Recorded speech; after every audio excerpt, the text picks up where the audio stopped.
And so I've been asked, how is the prosecution doing against Diddy? Remember, today is the day that they heard from the witness who Diddy allegedly held over a balcony and she felt as though she was going to die. So where are we in the prosecution? How are they doing? Will they get a conviction? And here's my response.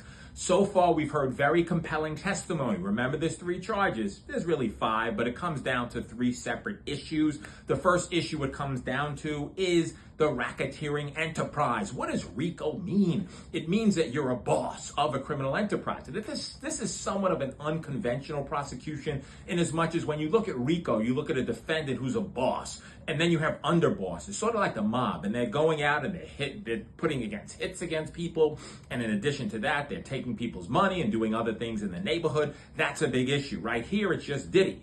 Only Diddy sitting there. But of course, the implication is he was using others to do his bidding, to gratify him sexually, etc., and to engage in this pattern of horrific behavior with drugs and guns and arson. You remember Kid Cudi, his Porsche, and the firebombing of the Porsche, that's arson. You remember the mother of Cassie Ventura, that's the star witness. He's charged with sex trafficking her. She, the mom, talked about the extortion of the $20,000. Today, with this other dangling right over the balcony, we heard about more vicious and violent behavior. So the prosecution is certainly painting Diddy out to be a bad guy, and he's done some horrific things which seemingly are criminal. The issue for the jury is going to be whether they rise to the level of RICO, racketeering. Was he involved in a criminal enterprise in which he was engaging in all these acts for purposes of the business, for purposes of furthering his sexual gratification and his interest? Or was this private behavior of a bad person, but not necessarily a racketeer? That is a jury question. The prosecution has given jurors much to think about in that regard.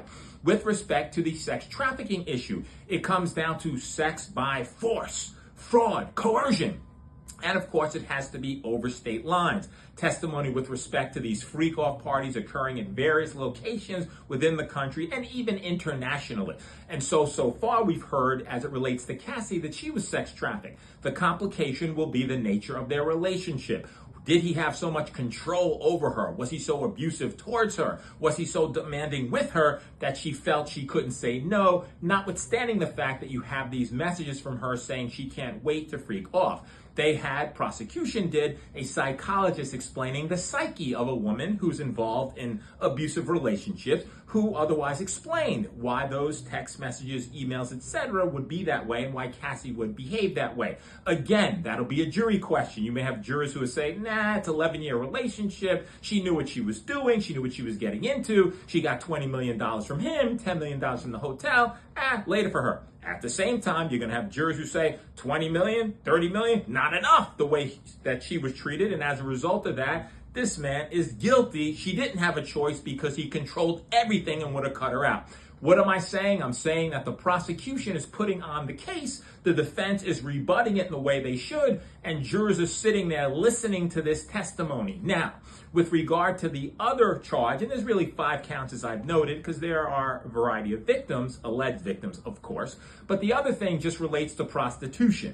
That means were you crossing state lines with the intent to have or engage in, right, prostitution. And so that's the other charge that you have to be concerned about. And so with today's testimony in terms of the balcony, it was just another thing prosecutors showed about Diddy, who he was, how he comported himself, what he did, the nature of his conduct, and whether or not it rises to this criminal enterprise that prosecutors want jurors to convict him for. Will it happen?